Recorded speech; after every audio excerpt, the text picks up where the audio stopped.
एक कहानी सुनाता हूँ। राजस्थान के मारवाड़ में एक गरीब ब्राह्मण रहता था। पूजा पाठ करने से उसे कुछ प्राप्ति हो जाती थी। लोगों का शादी विवाह करवाता था, मुंडन संस्कार करवाता था, तो कुछ प्राप्ति हो जाती थी जिससे उसका घर चलता था और बड़ी ही गरीबी में उसका जीवन बीतता था। एक दिन उसकी पत्नी ने उससे कहा कि आप जल देव की उपासना करिए। हमने सुना है कि उनकी उपासना करने से जो पास स्थित झील है जंगल में, देवता प्रसन्न होकर के वरदान देते हैं। पत्नी के बहुत दबाव बनाने पर वह भोला भाला ब्राह्मण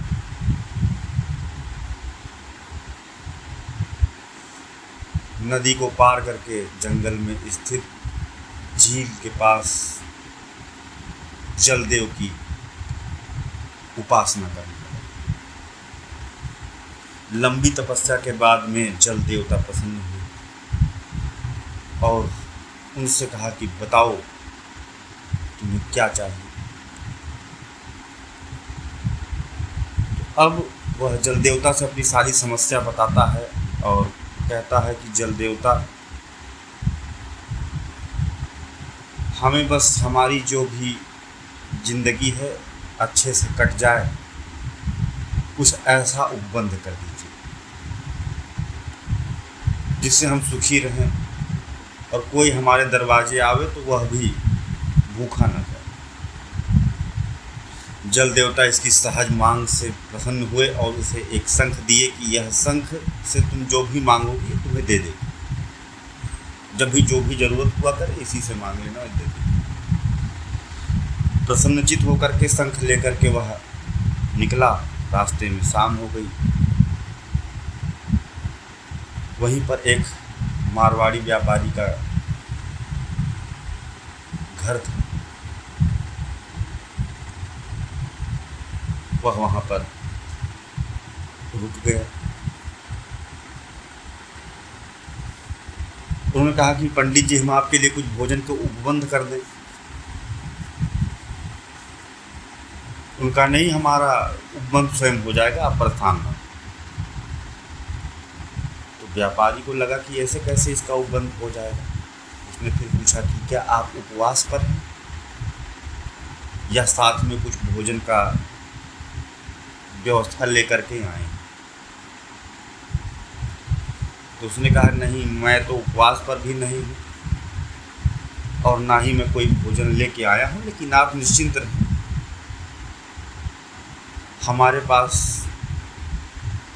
देवता के वरदान है और मेरा भरण पोषण हो जाएगा। यह सुन करके मारवाड़ी को थोड़ा आश्चर्य हुआ कि इसके पास ऐसा क्या है, और छुप करके देखने लगा। तो उसने देखा कि उसने शंख निकाली, पूजा किया और उससे मांग की भोजन की। तुरंत ही भोजन थाल में सज कर उपस्थित हो गया और वो खाया, सो गया। मारवाड़ी को रात में लालच हुई और वह गया, उसकी जगह नकली शंख रख के उसकी असली शंख उठा लिया। अब यह गरीब ब्राह्मण जब अपने घर पहुंचा, शंख लेकर के खुशी खुशी अपनी पत्नी से बताया और उसने कहा देखो अभी मैं सब ठीक कर देता हूँ। जैसे ही उसने शंख रख करके उससे कुछ मांगा तो वह काम ही नहीं किया। अब वो परेशान कि देवता का आशीर्वाद तो निष्फल हो नहीं सकता, तो जरूर उस व्यापारी ने चोरी की हो। वो भागते हुए उसके घर गया और उससे बोला। तो व्यापारी ने उसको समझाया कि हो सकता है कि वह शंख ऐसी हो कि उससे एक ही बार कोई आशीर्वाद मांगा जा सकता रहा और आपने एक बार बड़ा चीज मांगना चाहिए था, आपने थोड़ा सा भोजन मांग करके उसका तो फल ही खत्म कर लिया। जाओ दोबारा से तपस्या करो। ताकि तुम्हें दोबारा से कोई शंख मिले और उससे तब बड़ा मांगो। व्यापारी को धन्यवाद करके कि आपने कितना अच्छा मार्गदर्शन किया हमारा,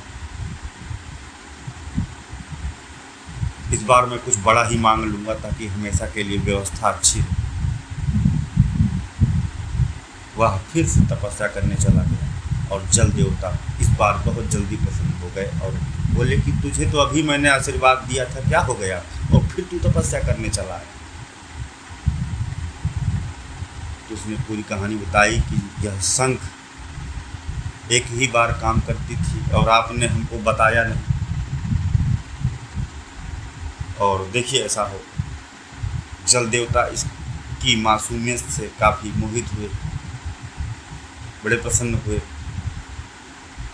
और वह सब जान गए कि असली बात क्या है।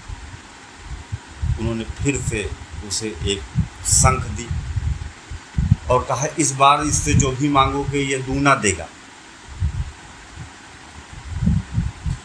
और तुम जहाँ ठहरे थे पिछली बार मार्ग में वहीं जाके ठहरे। यह बड़ी खुशी खुशी वहाँ गया, व्यापारी के पास प्रसन्नता से उसे गले लगा लिया कि आपकी वजह से तो अब मुझे दूना मिलेगा,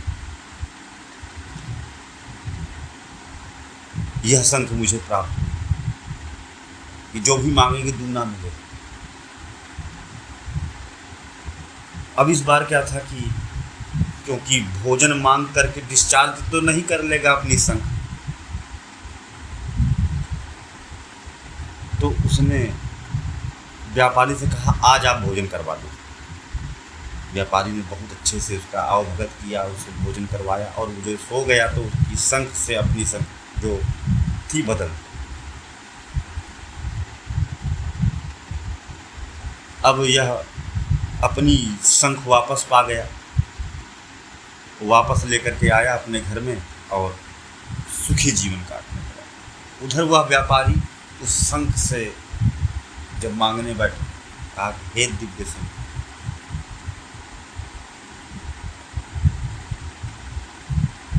मेरी इच्छाएं पूरी करी। तो शंख ने कहा हाँ मांगो, जो भी मांगते हो मांगो, मैं दूना दूंगा।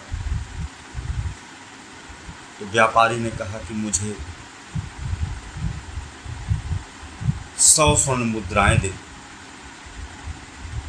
तो शंख ने कहा कि 100 स्वर्ण मुद्राएं, कुछ बड़ा मांगो और बड़ा मांगो, जो भी मांगोगे मैं दूना दूंगा। उसने कहा तो फिर हमें सोने चांदी का ढेर दे दो। शंख ने कहा बस इतना ही, और मांगो, कुछ बड़ा मांगो। वो मांगता गया और शंख यही बात दोहराता गया, कुछ बड़ा मांगो, हम तो इससे बड़े हैं, तो बहुत छोटा मांग रहे हो। आजकल के जो साधक वह भी डपोर शंख ही है और उनके गुरु महाडपोर शंख है। मैं पाखंडी साधकों की बात कर रहा हूँ, क्योंकि सच्चे साधक गाते नहीं फिरते हैं, दुकानें खोले नहीं बैठे हैं, रजिस्ट्रेशन नहीं कर रहे हैं। क्या हो तुम्हें मैं सिखा दूंगा। अगर तेरे पास कोई सिद्धि होती तो तुझे ये सब करना पड़ता। यह भी जो है मासूम लोगों को फंसाते हैं। आओ तुमको मैं सिद्धि दिलवा दूँगा, आओ तुम्हें मैं परमात्मिक दर्शन करवा दूँगा, आओ तुम्हारी मैं छठी इंद्री खोल दूंगा, तुम्हारा तीसरा नेत्र खोल दूंगा, तुम यहीं बैठे हुए सब देखने लगो।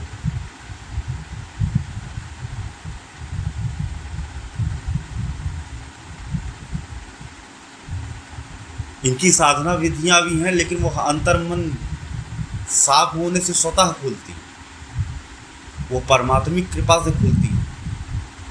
इन डपोर शंखों की साधनाओं से नहीं खुलती। इनके खुद के खुले हों, यह भी वैसे ही। इनसे आप कहो कि ठीक है आप कुछ ये करके दिखा दो, चलो, तो कहीं इतना छोटी बात नहीं, कुछ बड़ा कहो, इतना छोटा स्तर की बात नहीं, तो बड़ा करने को और ये आपको ऐसे ही उल्टाए रहेंगे इसी डपोर शंख की तरह। तो ऐसे लोगों से, ऐसे गुरु और उनके चेलों से बच के रहिए। ये सब डपोर शंख सिर्फ बजते हैं, सिर्फ बोलते हैं, सामर्थ्य इनमें कुछ भी नहीं। जिसमें सामर्थ्य होता है वो सिद्धियों के राग पीटते नहीं घूमता। उसे दुकानें खोलने की आवश्यकता नहीं होती, उसे बताने की आवश्यकता नहीं होती है कि हाउ मैं चमत्कारी हूं। ये सब डपोर शंख।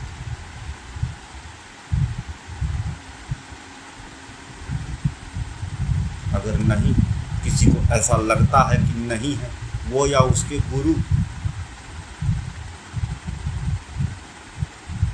तो ठीक, चलो अपने सिद्धियों के चमत्कार दिखाओ और उसके बाद बताओ। यहाँ बातें नहीं सुनी जाए, हमें देखना कि तुम क्या करते हो।